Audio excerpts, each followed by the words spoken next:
قال سيد الأنبياء والمرسلين من مات ولم يعرف إمام زمانه مات ميتة جاهلية خالق مالك جیسے شریف پارٹی کے لیے بلند کر صلوات صل على محمد وآل محمد وعجل فرج محمد. صبر دورانے ہماری نشستوں کا صرف ایک اور فقط ایک مقصد یہ ہے کہ ہمیں اپنے زمانے کے پاک شہنشاہ معظم کی بسم اللہ ہم اس کا اتنی معرفت ہو جائے کہ ہم ان کی نالین اثر بے قربان ہونے میں خوشی اور فخر کریں. بسم اللہ بسم اللہ بسم اللہ. معافی چاہتا ہوں تاخیر سے پہنچنے کی، اس میں ہمارا قصور کم اور عمل دخل کافی زیادہ.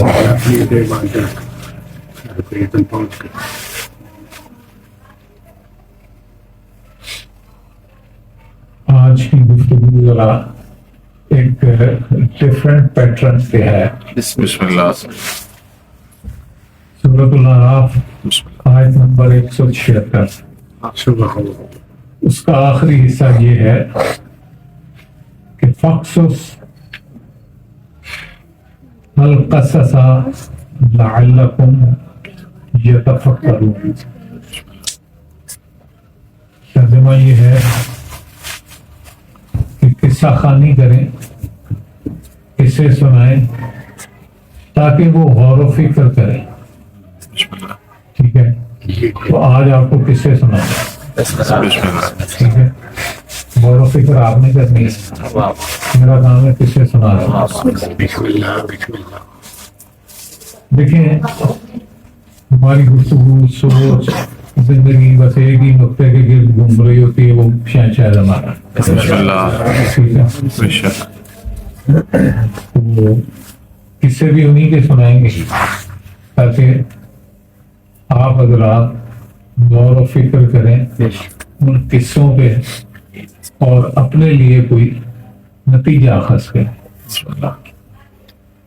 ہمارے لیے ایک بڑی بدقسمتی یہ ہے کہ ہم ایسے دور میں رہتے ہیں کہ جہاں مولوی صاحبان جو ہیں وہ خود چودھری بن کے مسند پہ بیٹھے ہوئے ہیں، حالانکہ انہیں زمانے کے پاک امام کو ہر چیز کو فوقیت دینی چاہیے.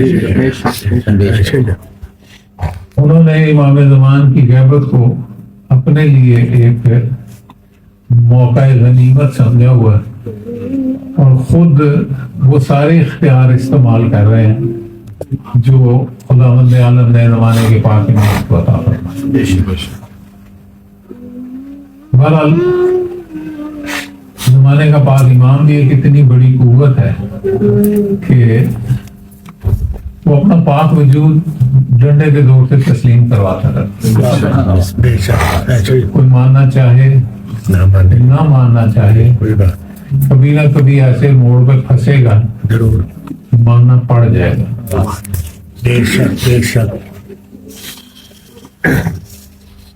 ایک بڑی ذہن میں آئی حدیث پاک ہے، چھٹے پاک صدیق پاک صلی اللہ علیہ محمد وعجل فرج. ایک شخص مولا کے سامنے پیش کیا گیا، دوستوں نے اسے مولا کے سامنے پیش کر دیا. فرمایا کہ لوگوں نے بتایا کہ مولا یہ کہتا ہے کہ دعا مانگنے کی ضرورت کوئی نہیں، جو چیز قسمت میں ہے وہ مل جائے گی اور جو قسمت میں نہیں ہے وہ نہیں ملے گی. کیوں صاحب ٹھیک ہے، جو قسمت ہی چاہے وہ لگ جائے گا، جو قسمت میں نہیں وہ نہیں ملے گا. اب مولا نے ایک جملہ کہہ کے اسے ہتھیار پکوا دی. مولا فرماتے ہیں اگر قسمت میں یہ لکھا ہو کہ مانگے گا تو دے دوں گا،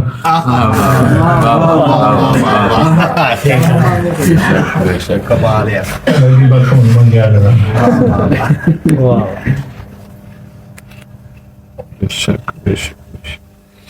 مشہد مقدس میں ایک صاحب تھے، انہوں نے ایک بڑا مزے کا کام شروع کیا، اور وہ کام یہ تھا کہ وہ ایک ہینڈ بل لکھتے، ہاتھوں سے لکھتے، ٹھیک ہے، اور اس ہینڈ بل کا عنوان ہوتا قاصد امید۔ اس کا سن نہیں لکھا ہوا اس کتاب میں کہ یہ کس زمانے کا واقعہ ہے، لیکن لگتا ایسے ہے کہ یہ اس زمانے کا واقعہ ہے جب ابھی پرنٹنگ پریس نہیں ہوتی تھی۔ تو وہ اپنے ہاتھ سے ایک ہینڈ بل لکھتے جس کا ٹائٹل لکھتے قاصد امید، اور اس ہینڈ بل میں وہ شہنشاہ زمانہ کی طرف لوگوں کو متوجہ کرتے ہیں، اور مولا کی کوئی نہ کوئی کرم نوازی لکھ دیتے کیا کریں؟ کہ مولا یہ کرم فرماتے ہیں، فلاں پہ یہ کرم ہوا۔ اب وہ ہینڈ بل جا کے مختلف ہسپتالوں میں ڈسٹریبیوٹ کرتے ہیں مریضوں کو۔ تو ایک دن مشہد مقدس کسی بازار میں جا رہے تھے تو ایک نوجوان انہیں ملا، اس نے فوراً کے ہاتھ پکڑے بوسہ دینا شروع کیا، قدموں میں گر کے پیروں کو بوسہ دینے کی کوشش کی۔ انہوں نے کہا انسان مارو کی کیا کرنا، تو وہ آگے سے کہتا ہے تسی پچھاڑیا نہیں میں وہ کہتے ہیں نہیں میں نے نہیں پہچانا۔ وہ آگے سے کہتا ہے آپ فلاں فلاں ہسپتال میں گئے تھے؟ میں ہاں گیا۔ آپ نے قاصد امید کے نام سے ایک ہینڈ بل مریضوں میں بانٹا تھا؟ ہاں بانٹا تھا۔ کہتا جی میں ان مریضوں میں سے ایک مریض ہوں۔ جب آپ نے ہینڈ بل دیا اور میں نے اسے پڑھنا شروع کیا، وارڈ کے مریضوں کی، ان کے لواحقین کی، وارڈ کے عملے کی باتیں جو تھی نا وہ مجھے اچھی نہیں لگ رہی تھی۔ میں نے وہ پمفلٹ بند کر دیا کہ یہ سارے لوگ سو جائیں، چپ کر جائیں، تنہائی میں یسر آئے تو میں تنہائی میں یہ ہینڈ بل پڑھوں گا۔ کہتا جی آدھی رات کے بعد میں نے وہ ہینڈ بل کھولا، پڑھا تو بڑا رونا ہے۔ آپ نے کسی مومن کا واقعہ لکھا تھا جسے پاک شہنشاہ زمانہ سرکار نے شفا اللہ ابھی میں نے رونا شروع کر دیا، اور میں نے مولا سے ایک ہی بات کی، پنجابی میں کہتا ہوں، وہ عربی کا وہ مزہ اردو میں نہیں آنا، پنجابی میں آ جاتا۔ جی بسم اللہ۔ وہ کہتا مولا وہ مریض تھا بہت اثر کا لگ رہا سی، کیا کریں؟ اور بھی شفا دے دیجیے، میں نے کیوں نہیں دینا؟ وہ کہتا تھا یہ شکوا کرتا رہا، روتا رہا، روتے روتے سو گیا۔ سوتے میں خواب دیکھی وہ اب یاد نہیں، لیکن وہ خواب بڑی خوشخبری والی تھی، اتنا یاد ہے۔ صبح جب اٹھا ہوں تو مرض نام کی کوئی چیز میرے جسم میں تھی نہیں۔ ڈاکٹر پریشان تھے، میں نے ڈاکٹروں کو بتایا کہ میں نے تو اس طرح اپنے زمانے کے پاک امام سے فریاد کی تھی۔ ڈاکٹر بھی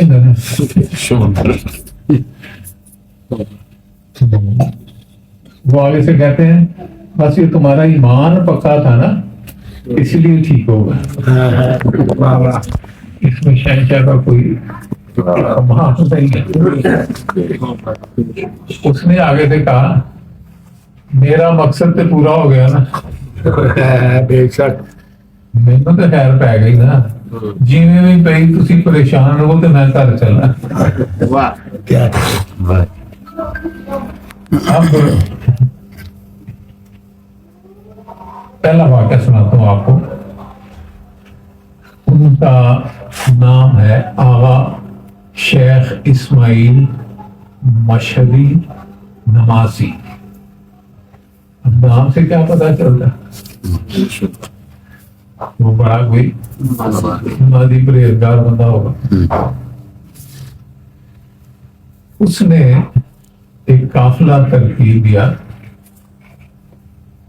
قریب کربلا کی زیارت کی. سبحان اللہ. وہ زمانے تھے جہاں سڑکیں نہیں ہوتی تھی, جی صحراؤں میں لوگ سفر کرتے تھے. شیخ اسماعیل نے قافلہ سالار ایک بس کرائے پہ لی اور اس میں 2 ڈرائیور اس نے رکھے ساتھ. دونوں ڈرائیور جو تھے وہ یہ کہتے تھے کہ ہمیں صحراؤں کے راستے کا یقین ہے, ہمیں صحراؤں کے راستے آتے ہیں.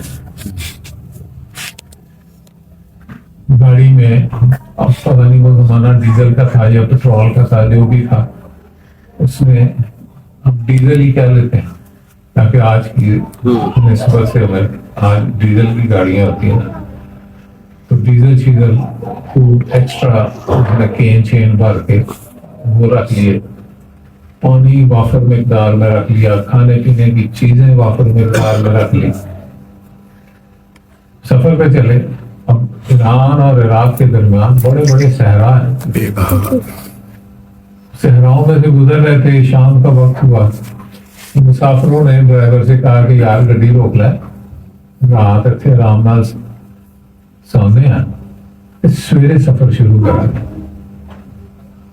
اب ڈرائیور بھی بادشاہی ہوتے ہیں. جو ڈرائیور اس وقت گاڑی چلا رہا تھا اس نے کہا ٹھیک ہے سو جانے ہیں. تو دوسرا ڈرائیور کہنا تسی سو میں چلانا, کیا کہہ رہے ہیں. واہ واہ. میں راہ آندا بیٹھ گیا ڈرائیونگ سیٹ پہ, بس چلانی شروع کر دی. آدھی رات کے قریب اس نے نوٹس دے دیا کہ میں راہ بھول گیا. اب وہ سارے نہیں رک گئے. اگلے دن صبح انہوں نے ڈرائیور سے کہا کہ رات صبح پہ آندھی آئی بڑی شدید, ہندوستان کی آندھی جو ہے اس میں جتنے سڑک پہ نشان ہوتے ہیں وہ مٹ جاتے ہیں, اور ٹائروں کے نشان بھی مٹ گئے کہ کہڑے راہ ایسا. اس نے قافلے والوں نے کہا ایسے کر, کوئی 8-10 فرسخ دائیں طرف جا, 8-10 فرسخ بائیں طرف جا, کوئی اگے جا, کوئی پیچھے جا, کوئی راہ لب بھی پائے گا. اب اس نے چاروں صنف میں گاڑی بگائی, رستہ نہیں ملا. اس کوشش میں اس نے اگلا نوٹس جاری کر دیا کہ ڈیزل میں ہو گیا. واہ واہ. اب وہ پریشان ہیں بیچارے صحرا میں, ڈیزل ختم ہوا تو جتنا پانی تھا وہ پی گئے, رات ساری گزر گئی اور پانی بھی ختم ہو گیا. اب یہاں شیخ اسماعیل مشرقی نمازی نے بڑا ایک مزے کا جملہ لکھا. کیا تھا؟ کہتا ہے کہ ایسے موقعوں پہ جب موت سامنے نظر آ رہی ہو تو انسان کو اپنے عزیز رشتے دار بڑے یاد آتے ہیں. کہتا مجھے بھی اپنے بچے یاد آئے کہ ہائے یتیم ہو چلے. بیوی کے بارے میں اس نے جو جملہ لکھا وہ جملہ بڑا وہ بھی سوادی ہے. بیوی کو یاد کر کے کہتا ہے اچھا مڑ تو بھی بیوہ ہو ہی جانا. واہ واہ. کیا کہتا بس روتے روتے رات گزر گئی. صبح طلوع ہوا تو ایسی دل میں خیال آیا, میرے زمانے کے پاک شہنشاہ کا ایک فرمان ہے کہ جب کبھی ساری دنیا کے کیا ہوتے ہیں ایسے مسائل یہ ختم ہو جائے نا تو پھر میری طرف آنا, میں تمہارا معاملہ حل کر دوں. کیا واہ واہ. جب یہ خیال آیا نا تو پھر فوراً میں نے اپنے مولا سے رجوع کیا. تھوڑا پاک فرمان ہے سچی ہے. آپ دیکھ رہے ہیں ہمارے سارے وسائل ختم ہو گئے, اب ہمارے پاس زندہ رہنے کا کوئی وسیلہ باقی نہیں بچا. تو آپ کا جو فرمان ہے کہ ایسی صورت میں آپ کو بلایا گیا، میں آپ ہی کو بلا رہا ہوں، کیا کرم فرمائے، ہماری مشکل کو حل فرما دیں. وہ کہتا ہے یہ سوچ رہا تھا، سر نیچے کیا ہوا تھا اور روتا جا رہا تھا. اس دوران مجھے قدموں کی چاپ محسوس ہوئی. کہتے ہیں جب قدموں کی چاپ کا احساس ہوا تو میں فوراً متوجہ ہوا، دیکھا کہ ایک انتہائی خوبصورت عربی جوان ہے. سبحان اللہ. اس میں زرد رنگ کا عمامہ پہنا ہوا سبحان اللہ. اور اس کے ہاتھ میں اونٹوں کی ایک قطار کی مہار ہے. سبحان اللہ. واہ واہ. کہتا میں نے فوراً ان کو، اب میں فارسی بان تھا، وہ عرب تھے، لیکن میں نے فارسی میں کہا آغا جان قربان شما، اور میں صدقے جاواں، میں ماری جاواں، ساڈا راہ گوا گیا، سانو راہ تے دسو، تسی راہ اس علاقے دے رہن والے. تو کہتا انہوں نے بڑی فصیح اور آسان فارسی میں ارشاد فرمایا، یہاں سے مغرب کی طرف سارا دن بس چلاؤ گے نا، شام کے قریب تم دو پہاڑیوں کے درمیان پہنچے. اللہ اکبر. جب دو پہاڑیوں کے درمیان پہنچ جاؤ تو وہاں سے بائیں ہاتھ کی طرف ٹرن لینا ہے، پھر ساری رات سفر کرو گے تو تم اپنی منزل پہ پہنچ جاؤ. واہ واہ. اب وہ آغا نمازی فرماتے ہیں کہ میری جیب میں قرآن پاک کا حمائل موجود تھا. حمائل ہوتا ہے نا چھوٹا سا پاکٹ سائز. کہتا میں نے وہ حمائل نکالی اور دونوں ہاتھوں پہ رکھ کے ان کے سامنے کی اور ان سے کہا میں آپ کو اس قرآن کا واسطہ دیتا ہوں، کم از کم دو پہاڑوں تک تو سن چھاڑنا. سبحان اللہ. کیا کریں. انہوں نے فرمایا ٹھیک ہے. اونٹوں کو وہی بٹھایا اور ڈرائیور کی سیٹ پہ، ساتھ والی سیٹ پہ بیٹھ گئے اور ڈرائیور سے کہا چابی گاڑی چلا. ڈرائیور نے سیلف مارا، گاڑی سٹارٹ ہو گئی. سارا دن چلتے رہے. مزے کا واقعہ بھی ہے تو تھا اس میں، اور بھی ایسے میں شارٹ کٹ ڈرائیور تھا کہ میں نے آپ کو بہت سے واقعہ سنا سکتے. مغرب کا وقت ہوا نا تو انہوں نے فرمایا کہ یہاں گاڑی روکو، نماز پڑھے. سبحان اللہ. آغا نمازی یہ فرماتے ہیں کہ جس جگہ پہ انہوں نے گاڑی رکوائی دیکھا تو ساتھ ہی ایک بڑا خوبصورت ٹھنڈے پانی کا چشمہ تھا. سبحان اللہ. واہ واہ. کیا کریں. سب نے اس چشمے سے پانی پیا، ہاتھ منہ دھویا، نماز کے لیے کھڑے ہو گئے. تو انہوں نے فرمایا کہ تسی اپنی وکری نماز پڑھو، میں وکری نماز پڑھا. اب سوال پیدا ہوتا ہے کیوں وکری پڑھیں گے، کیوں نہیں؟ شاید مغرب کی نماز اونچی پڑھنی پڑتی ہے نا، ٹھیک ہے. اب پتہ نہیں اس ہستی نے کیسی نماز پڑھنی تھی جو وہ دوسروں کو سنانا ہی نہیں چاہتے تھے. ان سے کہا تسی بکری پڑھو، اسی اپنی پڑھا گے. نماز مغرب ادا کی، پھر آگے گئے تو وہ دو پہاڑیوں والا چوک، صحیح. ٹھیک ہے. فرمایا کہ ٹھیک ہے بھائی یہ دو پہاڑیاں یہاں سے لیفٹ کو جو، پھر ہاتھ جوڑ کے واہ واہ واہ. سانو پکی سڑک تک پہنچاؤ. واہ.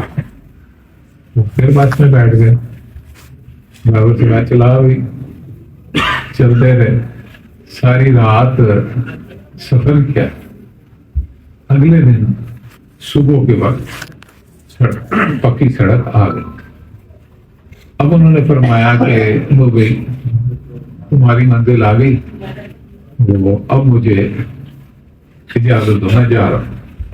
جی ماشاء اللہ. اب آغا نمازی کہتے ہیں کہ میں نے اپنے ساتھی مسافروں سے کہا کہ اس عرب نے ہم پہ بڑی مہربانی کی ہے، جو کوئی جتنے پیسے کنٹریبیوٹ کر سکتا ہے پیسے دو، ہم ان کی خدمت میں تحفہ پیش کریں.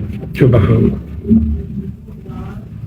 کہتا مسافروں نے پیسے اکٹھے کیے، لیکن اس دوران ایک بزرگ سیانے مسافر نے کہا کہ یار تم نے سوچا ہماری گاڑی میں تو ڈیزل ہی نہیں تھا، 24 گھنٹے چلتی آئی ہے تو ڈیزل کتوں ہے؟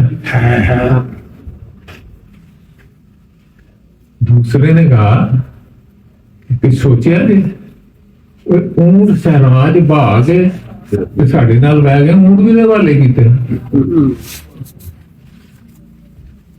تیسرے نے کہا کہ ہیں عربی تے فارسی ساڈے نالوں بھی چنگی بولدے سن. کیا کہنے. واہ واہ واہ واہ. اب یہ باتیں جب ان کو شعور میں آنے شروع ہوئی تو اب ان کے دل میں آیا کہ یہ کون ہے. سبحان. دیکھا تو کوئی بھی نہیں، مالک وہاں سے غائب ہو چکے. بات یہ عقلوں پہ تصرف فرما لیتے. بے شک انسانوں کی عقلیں جام کر رہی، انسانوں کو چھوڑنے کوئی نہ. ٹھیک ہے، جب ان کا کام پورا کر دیا تو اب ان کو شعور عطا فرما دیا، ان کی عقلوں کے سوئچ آن کر دیے. اب انہیں خیال ہوا اور بغیر ڈیزل کی گڈی 24 گھنٹے چلتی رہی. شیطان میرا اپنا ملنگا والا کیتا نا، بسم اللہ جی بسم اللہ. جس ویلے گڈی فارغ کی تھی ٹینکی ادو بھی ڈیزل نال بھری ہونی ہے. پتا ہوتی ہے نا، پتا ہوتی ہے. بے شک بے شک. ٹھیک ہے، تو بات یہ ہے کہ ہم صرف مشکل کے وقت اپنے مولا کو یاد کرتے ہیں. بات یہ ہے کہ مشکل میں بھی نہیں کرتے، باقی سارے چارے لگاتے ہیں، اپنے زمانے کے امام کو یاد نہیں کرتے، اس کی طرف نہیں آتے. کیوں؟ یہ وہ صراط مستقیم ہے جس کے اوپر شیطان بیٹھا ہوا، وہ انسان کو سیدھے راستے پہ چلنے نہیں دیتا. ایک اور بات ذہن میں آئی، سورہ فاتحہ تو آپ تک تو آتی نہیں، آخری آیت کیا؟ غیر المغضوب علیہم ولا الضالین. ٹھیک ہے، اب اس سے پہلے ہم کہتے ہیں ہمیں صراط مستقیم کی ہدایت فرمائے. انشاءاللہ یہ جمع ہے نشست پاک جو ہوگی نا، اس میں یہ ساری تفصیلات سورہ حمد کی ساری سنانے لگوں گا تو 20 نشستیں چاہیے، کیونکہ اس میں 11 مولا کی تفصیل بڑی مزیدار ہے. 30-35 صفحوں پہ سورہ حمد کی تفصیل بیان کی گئی مولا نے. اس کے علاوہ مختلف معصومین نے بہت سی باتیں ارشاد فرمائی تھی. اب یہ جو ہم کہتے ہیں سورہ حمد میں غیر المغضوب علیہم اونچی بول ولا الضالین. یہ مغضوب کون ہے اور ضالین کون ہے؟ چھوٹے پاک شہنشاہ نے تفصیل میں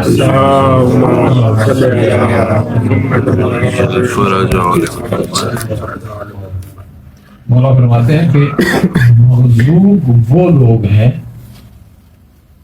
جو اہل بیت اطہار کے ساتھ جارحانہ رویہ رکھتے ہیں. ٹھیک ہے، ہر نماز میں آپ کم از کم 2 دفعہ سورہ حمد پڑھتے ہیں. کیا کہتے ہیں کہ پروردگار مجھے انہوں نے شامل نہ کرنا جو پاک خاندان کے ساتھ جارحانہ رویہ رکھتے ہیں. اور اگلا کیا ہے؟